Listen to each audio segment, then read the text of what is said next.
importantes para clasificar a los monosacáridos, y ustedes ya lo saben. ¿Qué otro grupo funcional dijimos que vamos a encontrar en la estructura de un carbohidrato? ¿Cuál es el otro grupo funcional? ¿Sí? Si nosotros nos vamos a la definición química de carbohidratos, ¿qué dijimos que eran los carbohidratos? Carbono, hidroxilos,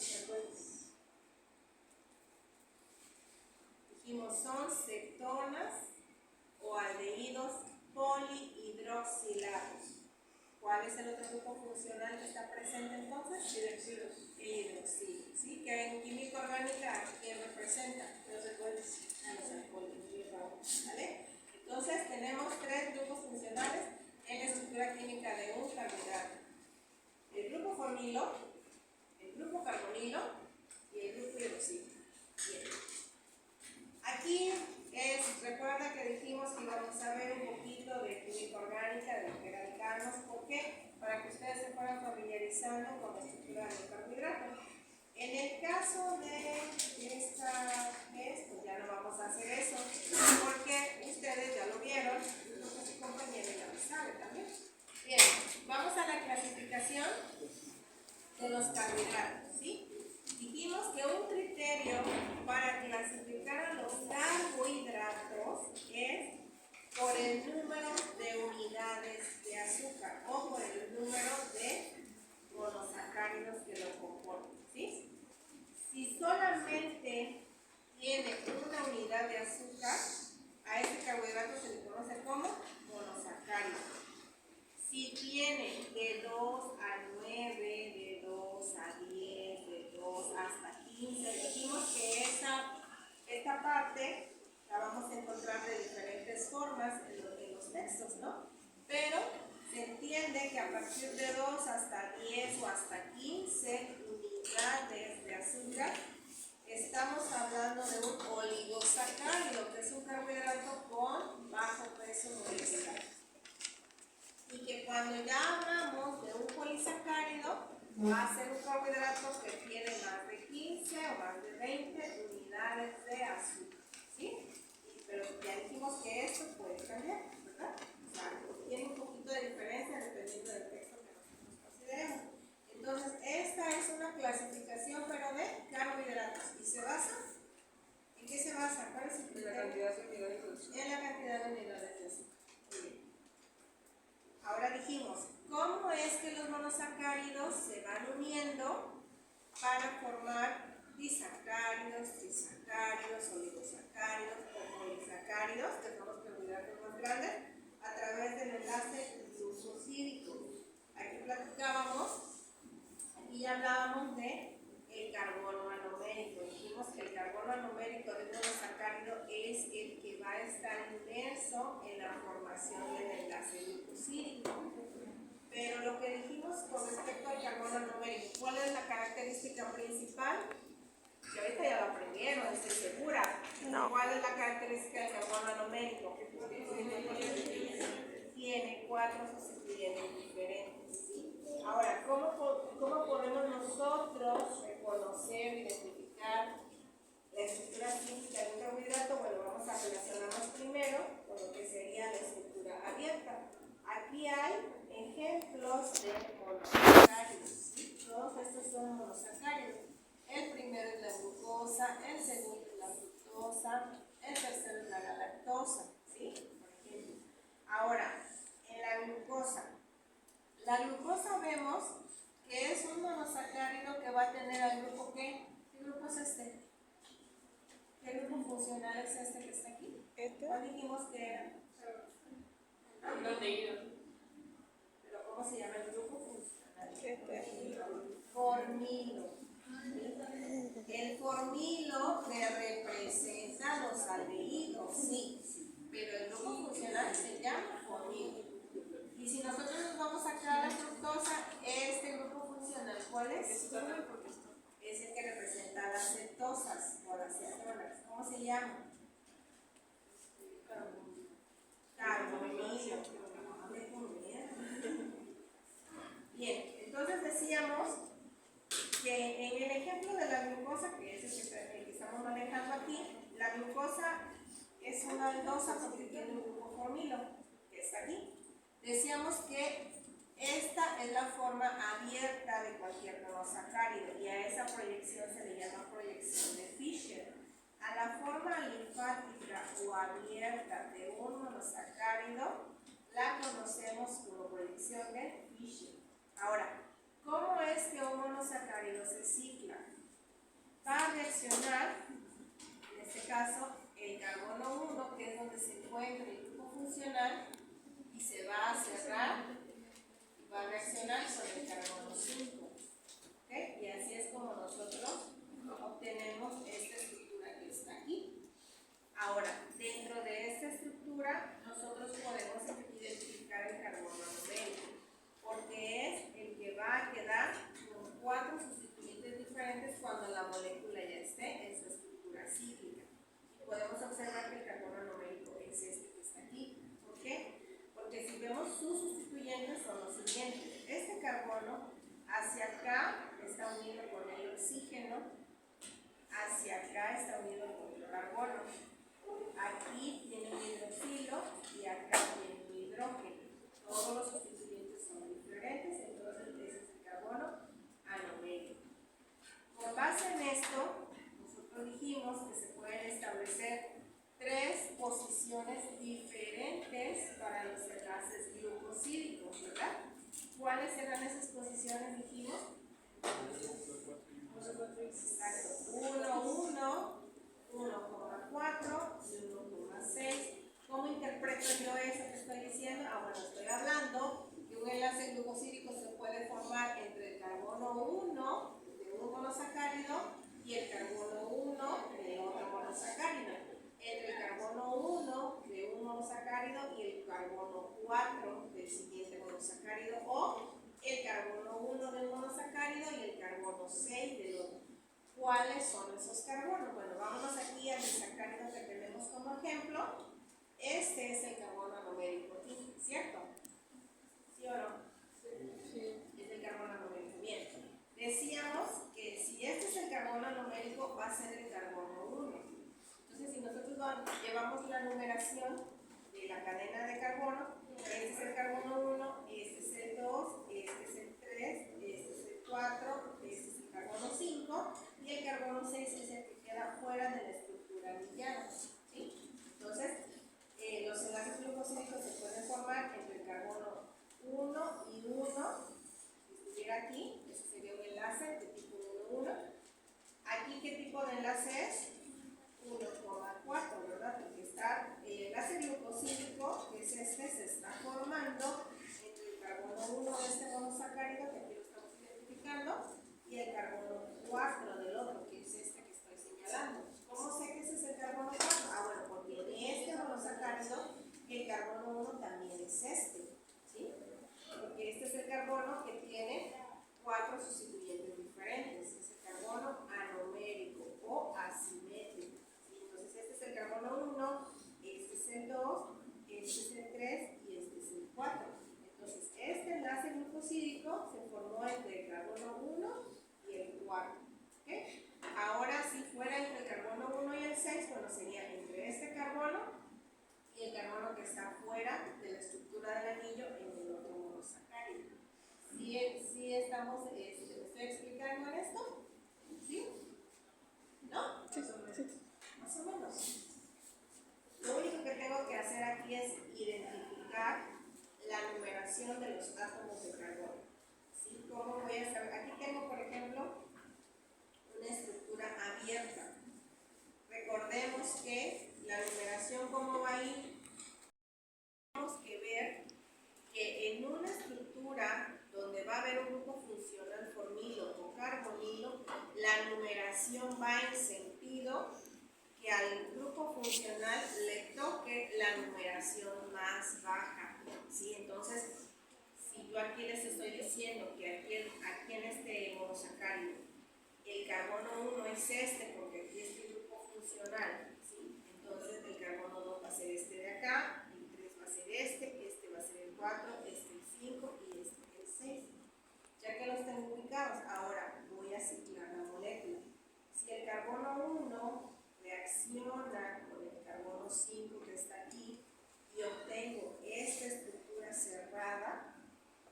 ahora tengo que identificar nuevamente a los carbonos. ¿Cómo lo puedo hacer? A partir de la definición de que el carbono anomérico, o el que tiene 4 sustituyentes diferentes en una estructura cíclica, ese va a ser el número 1.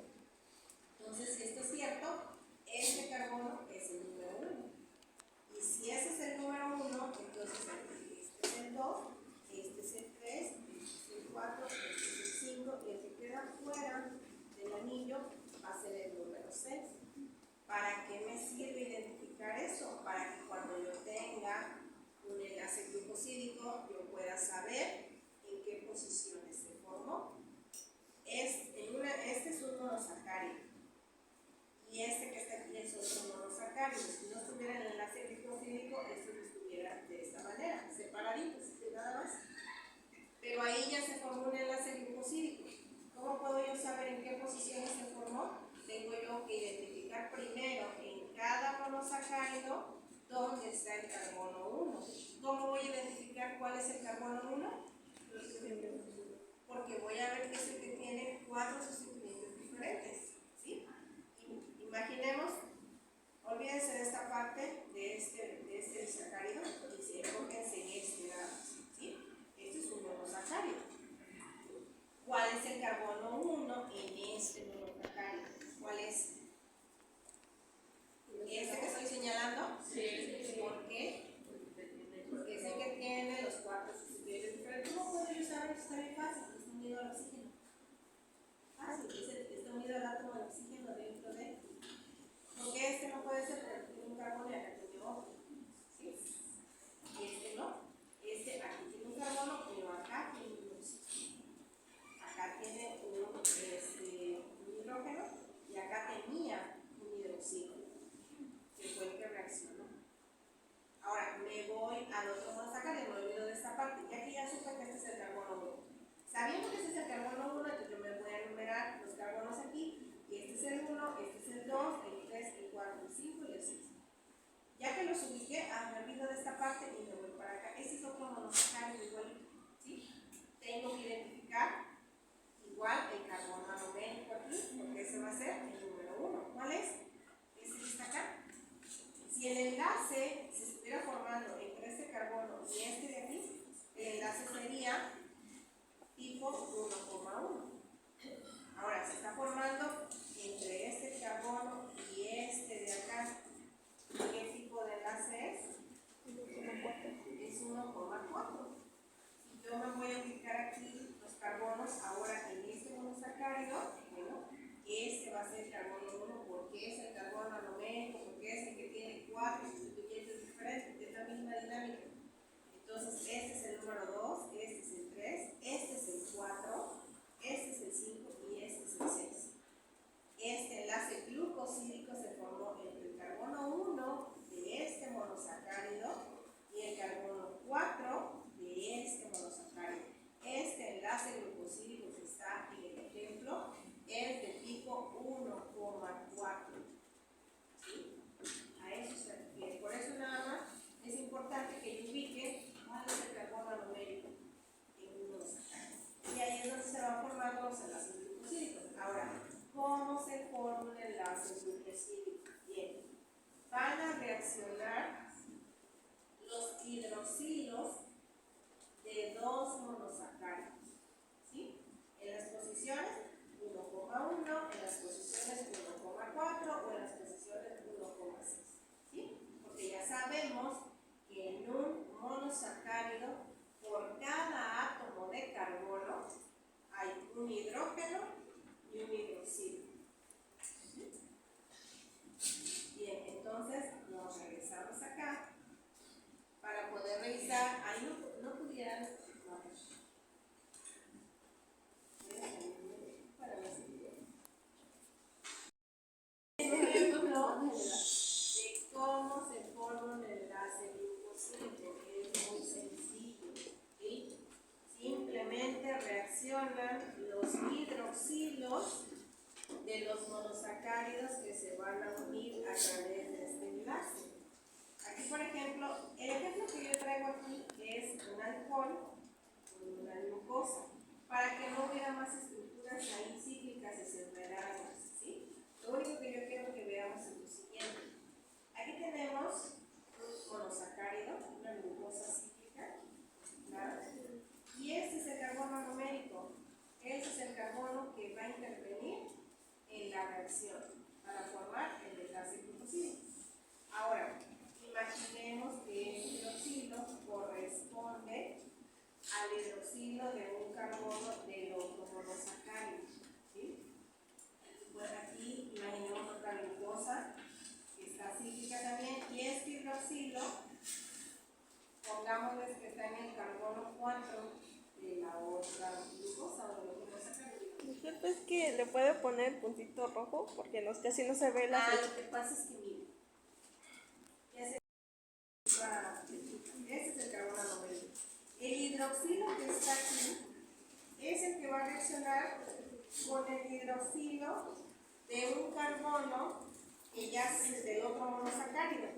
Y ese hidroxilo de ese carbono del otro monosacárido puede estar en la posición 1, en la posición 4 o en la posición 6.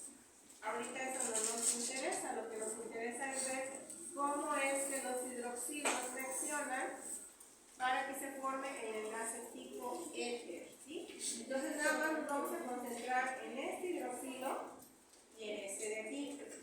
Y yo les dije, este hidroxilo se une a este hidrógeno y que se forma. Este hidroxilo se une a este hidrógeno y se forma una molécula de agua, que es la que va a salir como producto secundario acá. Aquí lo estamos representando, ¿sí? Entonces ahora este oxígeno se quedó solito, ya se llevaron a su hidrógeno, ¿estamos de acuerdo? ¿Qué va a hacer ese oxígeno? Se va a unir al carbono donde estaba unido el hidroxilo que se fue, al carbono de aquí. Y entonces es como se forma este enlace que tenemos acá, ¿sí?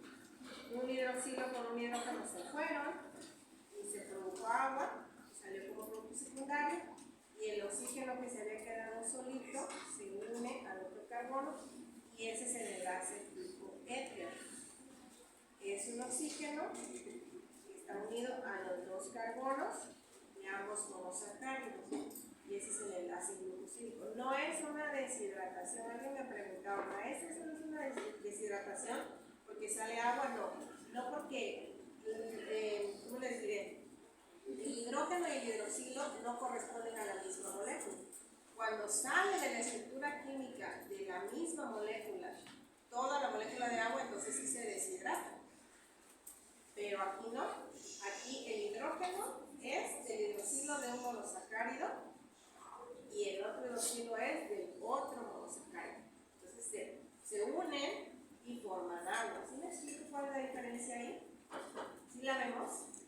No es una deshidratación porque entonces, si fuera una deshidratación, tanto el hidrógeno como el hidroxilo saldrían de la misma molécula. Y eso es lo verdad. Y aquí no ocurre esto. Este hidroxilo es de un monosacárido, el hidrógeno es de otro monosacárido. Estos se unen y forman agua. Ahí es un producto secundario que se forma. Si todo saliera de esta molécula, entonces sí puedo decir que se deshidrata, pero no es así. ¿Preguntas con el enlace glucosídico, Leonardo? ¿Todo está bien fácil, verdad?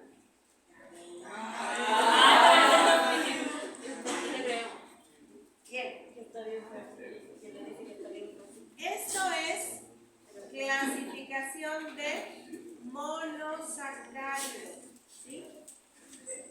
La primera clasificación que les presenté es de carbohidratos y se basa en unidades de azúcar. ¿Cómo se clasifican los carbohidratos? Por el número de unidades de azúcar que contienen. Ahora, estas clasificaciones que tenemos aquí es para clasificar nada más a los monosacáridos, que son los carbohidratos que tienen una unidad de azúcar. Los monosacáridos se pueden clasificar o bien por el grupo funcional que contienen en su estructura química, o bien por el número de átomos de carbono que contienen.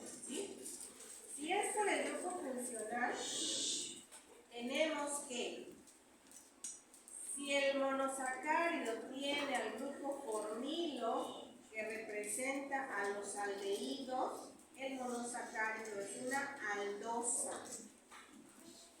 Si el monosacárido tiene al grupo carbonilo, que representa a las cetonas, el monosacárido es una cetosa. ¿Ok?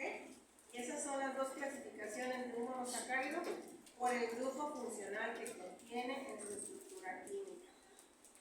Ahora, por el número de átomos de carbono que también tienen su estructura química, pueden ser, si tiene 3 átomos de carbono, es una triosa. Si tiene 4 átomos de carbono, es una tetrosa. Si tiene 5, es una pentosa. Y si tiene 6, es una hexosa. Les decía yo, ¿por qué me quedo hasta los monosacáridos con 6 átomos de carbono? Porque esos son los más comunes en nuestro organismo. El monosacárido más común pues, es la glucosa, la fructosa, la galactosa, por ejemplo, ¿no? Platicábamos acerca de ejemplos de disacáridos y polisacáridos que se encuentran en nuestro cuerpo. Hablábamos, por ejemplo, de la maltosa, que se ocupa en la fabricación de la cerveza. La maltosa es un disacárido y está formado ¿por qué? Por 2 unidades de glucosa. Hablábamos de la lactosa, que está en la leche, que está formado por glucosa y galactosa. Glucosa más galactosa me da lactosa, que es el azúcar que tiene la leche. ¿Sí? La sacarosa, el azúcar de mesa, que también que son 2 unidades de. La sacarosa está formada por 2 unidades de.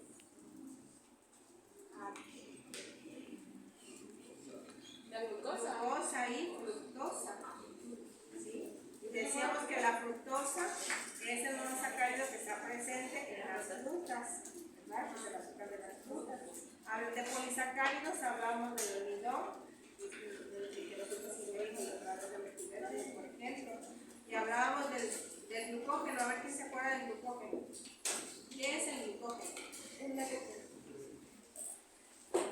Dije quién se acuerda, no dije quién va a revisar sus apuntes para saber qué es el glucógeno. ¿Qué es el glucógeno, jóvenes?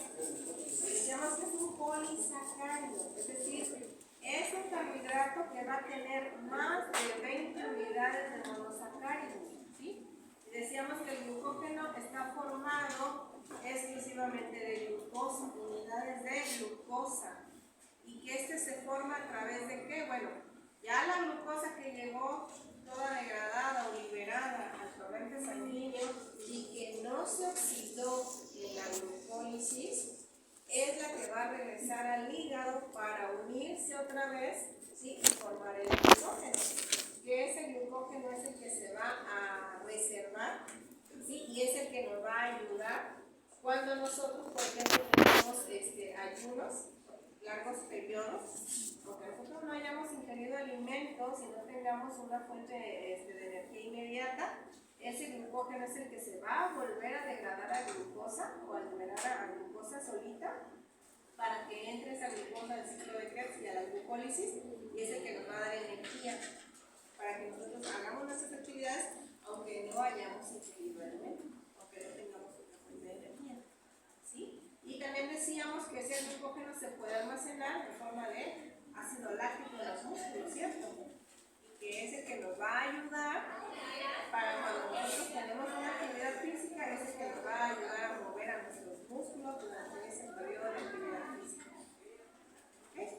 Y bueno, eso es lo que hablábamos a grandes rasgos sobre estructura química de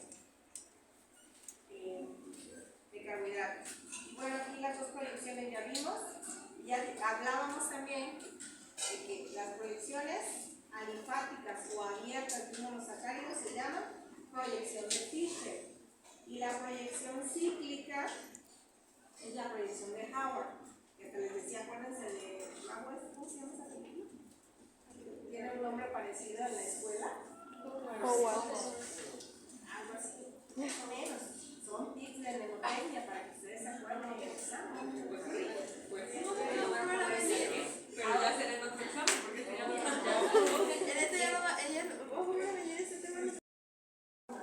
Que son las que yo les probé en el examen.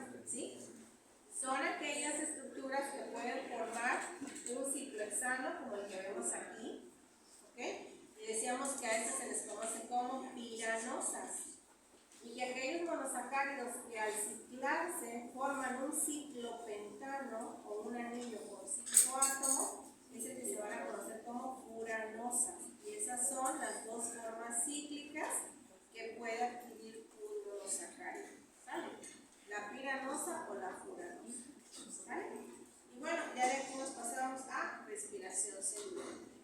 Ya platicábamos que la respiración celular pues es prácticamente la oxidación de las moléculas de glucosa que son degradadas a través de la digestión. Decíamos que las enzimas que actúan sobre los carbohidratos se llaman ¿cómo? De manera general, ¿cuál es el nombre que tienen? Enzimas. ¿Cómo se llaman las enzimas? Cuando yo digo de manera general, es porque así conocemos al grupo de enzimas que actúan exclusivamente sobre los carbohidratos. Pero ya ustedes vieron que cuando ya vamos viendo reacción por reacción, las enzimas tienen nombres muy específicos. Esa es una característica de ellas, ¿sí? Que van a tener un nombre relacionado con el sustrato sobre el cual actúan y con la acción que realizan en una reacción. Ejemplo, ya que veamos ahorita glucólisis, vamos a ver que si una enzima me ayuda a remover un hidrógeno, ¿cómo va a tener, qué va a tener incluido en su nombre? La palabra deshidrogenasa, porque esa es la acción que está realizando en esa reacción. Por ejemplo, si va a ser una isomerización, pues una isomerasa y así sucesivamente. ¿Sí recuerdan más o menos eso? ¿Sí? Entonces, bueno, de manera general, al grupo de enzimas que actúan sobre los carbohidratos, específicamente cómo se les conoce, que ese nombre yo ya se los manejé cuando expliqué digestión. ¿Cómo se le conoce? Exocinasa. La exocinasa ya es una enzima más específica que actúa en la glucólisis. Insómados. No. Las amilasas, en general, son las que actúan sobre los carbohidratos. Sobre las proteínas actúan las proteasas, ¿sí? Y sobre los lípidos, ya me moví otra vez. Pégale. Son las lipasas, ¿sí? Lipasas. Todas las enzimas, sus nombres terminan en asa, todas. Transferasas, liasas, ligasas, oxidorreductasas, todos los nombres de las enzimas terminan en asa. Es una característica que nos puso la Comisión Internacional de Enzimas. ¿Cómo dijo que se llama? Porque hay una comisión que hizo los nombres de todas las enzimas. ¿Cómo dije que se llama qué? Amilasas para carbohidratos, lipasas para lípidos y proteasas para proteínas. Ah, bueno, la de proteínas y lípidos. Sí, todavía no lo vamos a ver, eso lo vamos esperando. Y entonces, ya dijimos que las amilasas en la digestión actúan sobre los carbohidratos, en este caso los almidones que ingerimos, los transforman en oligosacáridos, los transforman en disacáridos y después los transforman en glucosa. Es decir, van rompiendo los enlaces glucosídicos para que las unidades de glucosa sean liberadas y solitas se transfieran al torrente sanguíneo, ¿sí? Y puedan llegar hasta las células. Ahora, respiración celular. Ahí viene una definición muy general, muy sencilla, dice el proceso por el cual se degradan las moléculas de alimento para obtener energía, ¿sí? Eso lo platicamos ahorita, cómo los carbohidratos o los almidones pasan hasta las unidades de glucosa sólidas o los monosacáridos de glucosa. Bien. La respiración celular tiene dos etapas, vuelvo a explicar lo mismo. La primera etapa es la fase anaerobia, ¿sí? Que ocurre en el citoplasma de las células. ¿Cuál es el producto de esa fase? La glucólisis. Ese es el proceso. El piruvato. El piruvato es el producto de la glucólisis. El proceso de la fase anaerobia de la glucólisis se lleva en el citoplasma. Ese piruvato puede seguir tres rutas, ¿sí? Dependiendo de la célula donde se encuentra. Si está en una célula en el músculo, se puede ir a una fermentación láctica y se convierte en lactato o ácido láctico. Si está en un organismo unicelular, ¿sí? Como una bacteria, por ejemplo, una levadura o un hongo, se va a una fermentación alcohólica y se produce dióxido de carbono y etanol. Y, o bien, si se va a seguir oxidando, puede pasar a una fase aerobia. ¿Qué proceso se lleva a cabo en esta fase aerobia? El ciclo de Krebs, que se lleva a cabo en la mitocondria de las células. ¿Sí? Y aquí sí, en esta fase del ciclo de Krebs, que es la fase aerobia, aquí nos vamos a ir hasta degradar a la glucosa, hasta dióxido de carbono y agua. ¿Okay? Además de moléculas de ATP, además de moléculas de nicotinamida, nucleótido reducida, ¿sí? Y además de guanosina y fosfato, que también son moléculas energéticas que se transforman en ATP posteriormente. ¿Alguna pregunta sobre el esquema?